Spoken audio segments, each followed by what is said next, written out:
Yan ang ating Voltes 5. Alam mo, sabi ko nga, Ilyos, bigla akong nalunod. After kong makausap itong mga parents ng mga KNC, akala ko kasi ganun kasimple lang yung paksa. Yung Exeter ng mga KNC, di yung KNC lalabas Exeter na rin, Ang dami palang tanong doon. Napaka-complex pala na itong topic na to. Ang lawak ng spectrum. Pero itry nating i-breakdown ayon dun sa mga inputs na narinig ko doon sa mga nakausap kong mga padre di pamilya.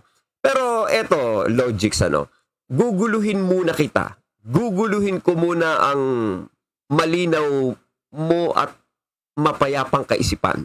Kumbaga sa tubig, kakalawkawin ko muna. Logix, ang guguluhin mo yung sarili mo kasi ang sinambit mong pangalan, Logix. Sabi mo, Logix, guguluhin kita. Lutang na nga ako Sabi ko nga tinitingnan ko lang kung nakikinig ka Eto ngayon, guguluhin ko mundo mo. Eto. Ang daming tanong Kita mo bibigyan kita ng isang tanong na narinig ko sa mga nakausap ko. Sabi niya, kung sinanay mo ang anak mo sa KNC, sa pagdalo, sanay na sumasama sa'yo tuwing WS, tuwing PBB. Ngayon, tinatanong ka ngayon ng anak mo, Ma, Pa, bakit hindi na po kami nagki-KNC? Oh, paano mo kagad sasagutin yung ganun? Naka-ready ka na bang sagutin yung ganong klase ng tanong ng anak mo? Nasana yung anak mo na dumadalo ng worship service, pumupunta ng lokal tuwing Sabado, pumupunta ng Apalit, Pampanga tuwing Linggo or kung Sabado man. Apoy biglang abruptly nakita ng anak mo, paglipas ng panahon hindi na siya nagpupunta ng KNC. Anyari, tinanong ka ngayon, Mapa, pati na po ako nagki-KNC.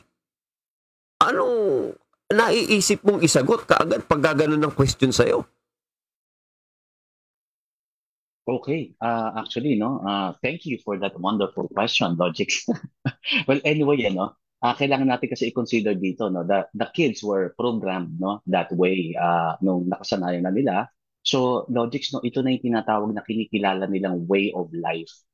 So, naging, kumbaga, paraan na ng pamumuhay, bahagi na ng pamumuhay nila, yung lagi silang dumadalo, hinahanap na nila ito dahil nasa sistema na nila, yung tinatawag na routine, nandun na, So, ang pinakamaganda rito talaga is slowly i-break mo yung routine, pero ako, ang maging response ko kaagad is I will ask my kid a question.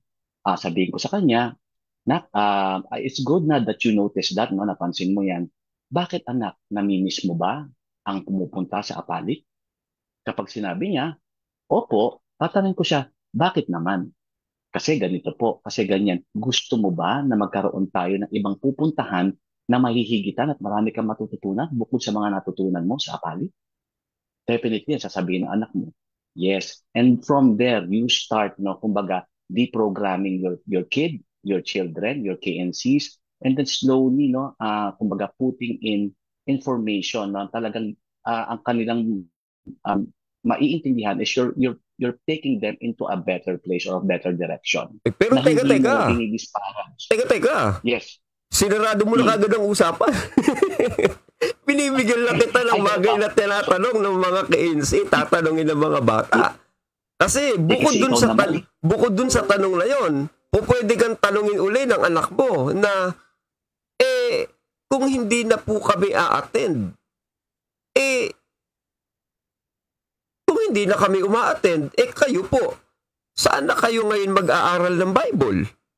Naku, pagka tinanong ka ng anak mo ng ganon, meron kang KNC, magugulat ka na lang. O nga, no? Ano nga kami atin? Paano ko ba sasagutin itong pilyong bata na to? At dad, mami, kung hindi na kayo uma-attend ng Bible, kami rin. Hindi na ba kami a-attend ng mga Bible? Hala ko, paano mo sasagutin yan? Nakahanda ka na ba? Naka-ready ka ba sa mga tanong ng mga anak mo na po pwedeng ibato sa'yo? Alam mo na pagdidinig ko yan, yung mga question na yan, At hindi lang dalawang question yan, Talagang nag-note down ako. Sabi nung isa naman, kung sinasabi ni Papa, ni Mama, ngayon, na mali ang turo sa MCGI, tanong, mali lahat ng pinaniwalaan ko noon, tinuruan nyo kung bawal ang Jollibee. So, ano ngayon? Pwede na Jollibee? Sa munting kaisipan ng bata, nagkakaroon kagad siya ng ganong klase ng duda at tanong sa sarili niya. Sa munti niyang kaisipan, ha? Na kailangan niyang lagpasan na, okay, exiter na si mama or umalis na si mama at naniniwalang mali ang aral sa loob ng MCGI. So, yung itinuro sa akin ni mama na magpahaba ako ng buhok. So, ano ma? Pwede na ako magputol ng buhok? Oh, paano mo sasagutin niyo kung ikaw ay nanay? Ang hirap nun. Nakaredy ka ba sa mga ganong klase ng tanong ng bata? Well, actually, Logics, no, yung mga questions na yan, question yan ng ano na wala naman akong dinidifferentiate o kino-compare, no. Ito, malinaw na kung sino man yung mga anak nito o parents, no, na may anak na ganito klase magtanong. Well, masasabi ko, based on my observation, matatalino itong mga batang nagtanong na ito. So, kaya kapag medyo mabibigla ka talaga, Logics. So, you have to be very systematic when it comes to deprogramming this kind of children kasi these children are very intelligent children. Yes, so, and you have to be very careful kung paano mo sila sasagutin. Parang itong sabi ni Edsan, anak, nasa kulto pala tayo. Ay, ang hirap sabihin nun. Paano mo sasabihin sa mga tayong, anak, nasa kulto tayo? What? Ano po yung kulto? Ano yung multo? Ha? Paano mo papaliwanag sa mga tayo? Hindi po ganun-ganun lang. Kaya nung nag-uusap-usap kami, aba, paano mo papaniwalain yung anak mo sa bago mong sinasabi? Na noon kasi dati hype na hype ka sa pagtuturo ng doktrina sa loob ng MCGI di ba? To the extent na napapagalitan mo pa nga yung anak mo, di ba? Yung anak mo, agree. To the extent na paparusahan mo pa talaga. Kumbaga parang todo believe ka na 100% sure ang MCGI. Ngayon, paano ngayon nila panghahawakan ang sinasabi mo na anak, kulto tayo. Anak, mali MCGI. Abay, teka, mama at papa, ipinakikipagpatayan nyo ang MCGI noon. Talagang pinapalo nyo ko pagka ayokong umattend. Dahil sure na sure kayong totoo ang religion na yan. Ngayon, paano ko maniniwala sa inyong sure na sure kayo na hindi nga yung totoo? Nagigets mo yung punto ko, Brad Dilios? Yes, oo. Nandun na yun kasi maiisip na kaagad ang bata yun So, kung sabi nyo, yun yung totoo noon, sinasabi nyo naman, ito ang totoo ngayon. Ang tanong, totoo ba itong totoo ngayon? Oo, kasi panibagong totoo to, mama. Panibagong totoo to, papa. So, pag tinanong ka na anak mo, dad, mami, ano na po religion natin ngayon? Sige nga, ikaw, tinanong kang biglang ganun, ano na po religion natin ngayon? Paano ka sasagot agad-agad abruptly? Nang hindi ka ba mag-iisip, paano ko ba sasagutin tong bata na to? Dad, pagka halimbawa, tinanong ako sa school, halimbawa, meron doon lalagyan sa isang part ng paper, religion. Ano isusulat mo religion ngayon doon? Elios, naisip mo na yung tanong na yun? Oo, actually, nabigla ako sa tanong na yan. So, hindi ko alam kung paano pa kaagad sasagutin. So, I have to be very careful bago ko sagutin. Kita mo? Nakita mo kung gaano ka complex? Akala mo ganun lang, ha? Akala mo ganun kadali lang. Hindi. Ang daming nagpasikot-sikot nung nakausap ko itong mga padre di pamilya na to. Paano mo ipapaliwanag sa bata yun? Paano ka magpapaliwanag sa school? Paano mo ipapaliwanag sa dati mong mga kasamahang KNC na exiter na yung nanay mo? Ikaw, na KNC, anong klaseng exiter ka? Sa katandaan sa mga exiter, meron pa silang probes di ba? Meron ngayon, kumakalat dito sa social media, probes kayo hindi ka exiter, half exiter ka lang paano sa KNC? Meron din bang probes na KNC? Meron din bang half exiter na KNC? Palagay mo?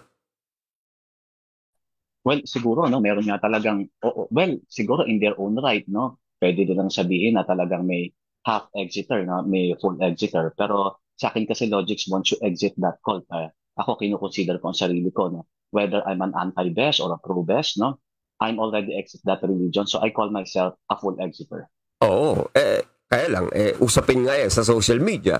So, baka pati itong mga KNC, magkaroon din, alam mo, ng ganong klase ng isip na, teka, mahal ko si Brother Eli. So, baka sabihin ng iba, hindi, KNC kang probes, di ba? Ayun, gano'n. Ganun ba mangyayari doon? Di ba? Yan yung pinag-aawayan nila Tama ngayon eh. yun, tama yun. Pagka halimbawa, ikaw Yan ang eh, natural course eh. Kasi hindi mo yan Ay, sorry. Yeah, go ahead, go ahead. oo, pagka ikaw eh probis daw, eh, hindi ka raw fully Exeter. O, di ba ganun? Eh, paano kung yung KNC na yun, eh, loves niya si Bes, o, paano yun? I-apply nyo rin ba sa kanila yon? So, ang hirap, ano? So, dito nagkakaroon po ng identity confusion. Yung mga bata sa kanilang mga murang edad.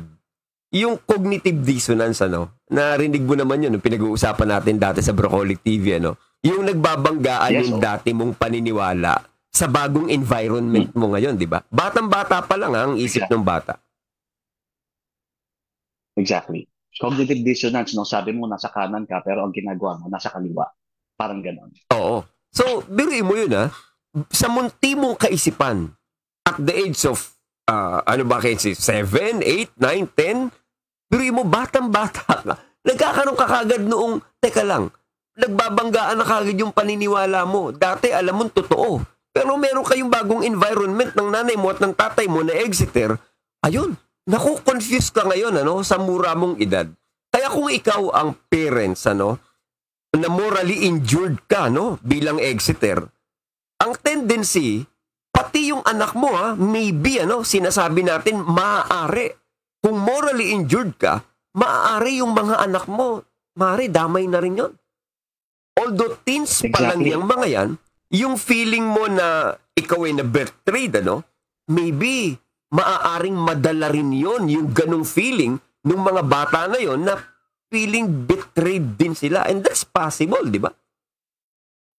Yes, that's very possible. Kaya nga dapat, no, yung gaya ng sinabi mo kanina, Logics, no, we have to be very careful, no, para sa mga parents, no, if we have that kind of feeling, no, we have that kind of belief na talagang tayo ay feeling natin, no, we were deceived, no, kailangan hindi natin yun maitawid sa ating mga anak kasi iba ang impact sa kanila noon. Sa murang edad nila, hindi kagaya ng ating pangunawa ang mga bata. So, maaring masira natin sila kung pati ang mga salitang kulto ay ihahatid natin sa kanilang murang kaisipan.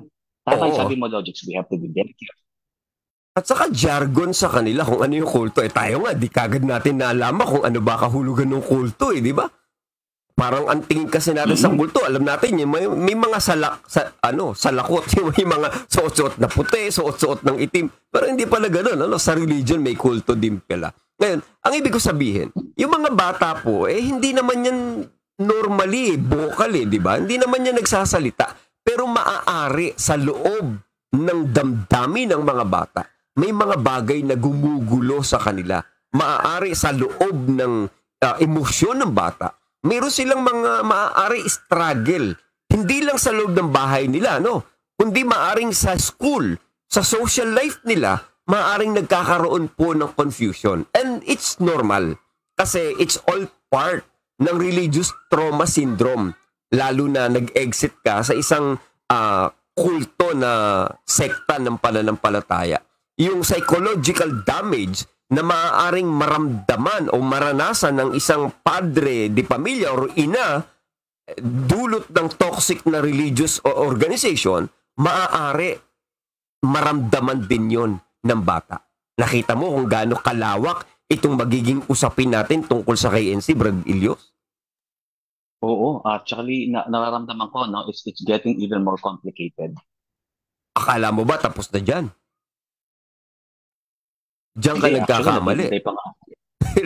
Hindi pa tayo nag-uumpisa. Ang pinag-uusapan pa lang natin, yung tanong nung mga batang po pwedeng itanong sa'yo bilang isang Exeter, di ba?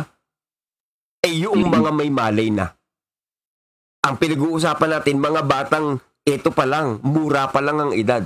Eh yung mga teens na, yung hindi pa bautisado, yung 10 years old, 11, 12, 13, 14, 15, ayan, yung mga ganyan, ano? Eh naririnig nila yan, nakikita nila yan sa social media. Uy, yung parents ko pala, traitor daw, sabi nung kasama naming KNC. Uy, yung mga magulang mo, traitor daw sila, sabi ng mother ko. Biruin mo yun? Paano traidor? Eh, mga aso't baboy daw ang mga nanay mo, tatay mo. Ha? Paano naging aso't baboy? Ewan ko, sabi ng nanay ko eh. Kanino narinig ng nanay mo? Narinig niya raw sa manggagawa. Sinabi daw doon sa pulpito na yung mga kapatid na to, humiwalay, mga aso't baboy daw sila. Yan daw ay mga multo, mga janitor fees daw yan. At yan daw mga magulang ko, mga uto-uto. Ikaw na magulang, nagsasalita sa'yo yung 13 years old mo anak, yun ang sinasabi sa'yo. How would you react? Na-realize mo na yung ganong senaryo? Oo, Logics. Actually, habang pinakikinggan ko nga, no, I'm putting myself into that situation. At, well, natural course, no, naturalesa. Ang unang-unang mararamdaman ko kaagad bilang magulang, magagalit ako. Dahil sa mga naririnig ko na nalalaman ng anak ko na hindi niya dapat malaman at hindi niya dapat i-absorb. Ang bata, exposed na sa social media. Diba? Pagka nagbasa lang ang bata, may sarili na nga TikTok account Yung isang 7 years old, diba? Diba? Diba? Mayroong mga ganun, tapos sasabihin pa, makikita pa dun sa mga post, Antikristo, bukod sa aso't baboy, yung mga exeter. So, tatanungin ka ng nanay, ng anak mo, Mama, Antikristo ba kayo? Dahil nag-exit na po kayo sa MCGI. Ang tanong ko sa iyo, Mama at Papa, kung kayo po ay sinasabihang Antikristo, ako po KNC na anak nyo, exeter na rin at madadamay sa inyo. Pa, Antikristo din ba ako? O ano sagot dun? Hirap yun. Ayun, nakikita mo, kung gano'ng umiikot yung masalimuot na mundo ng mayroong KNC, ang hirap nito sa isang magulang.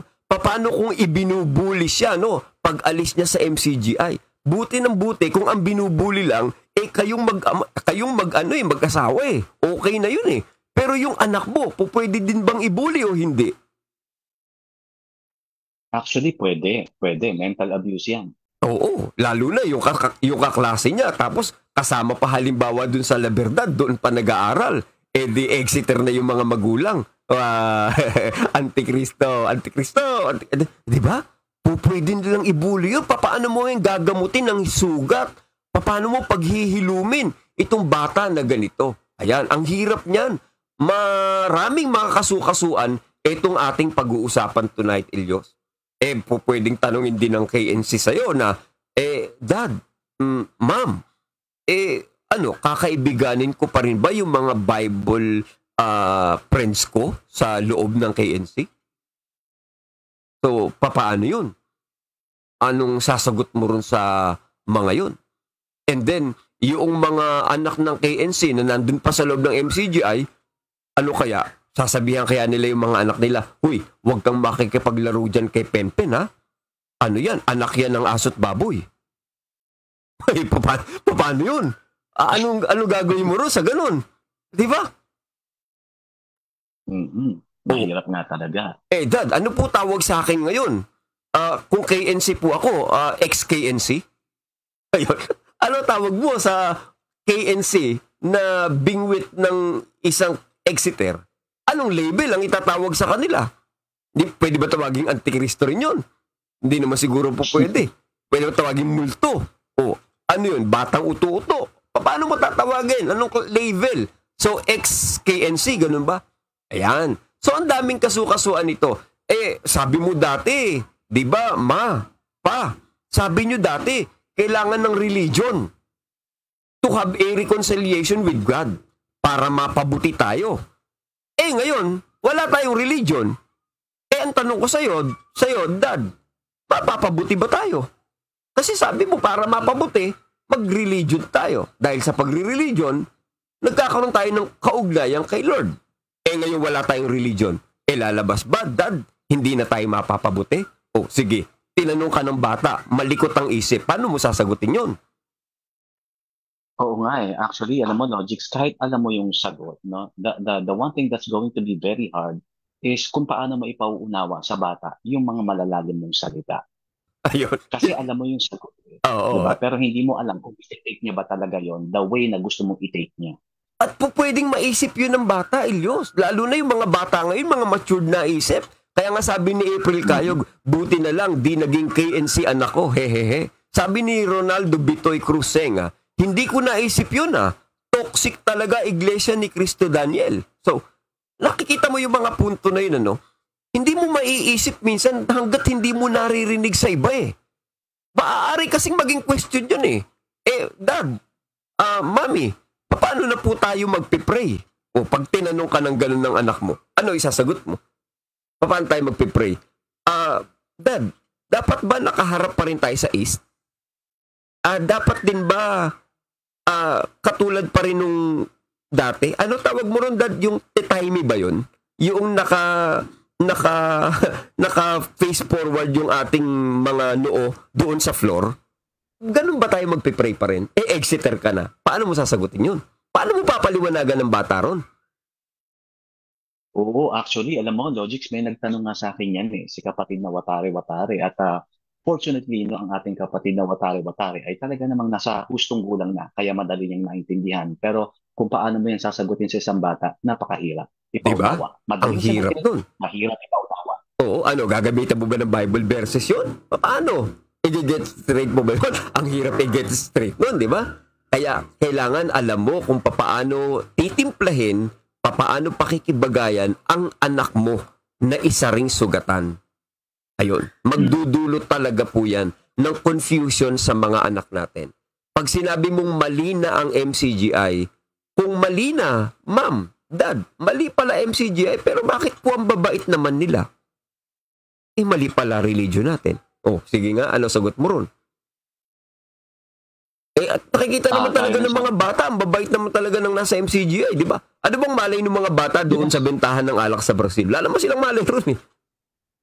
Exactly.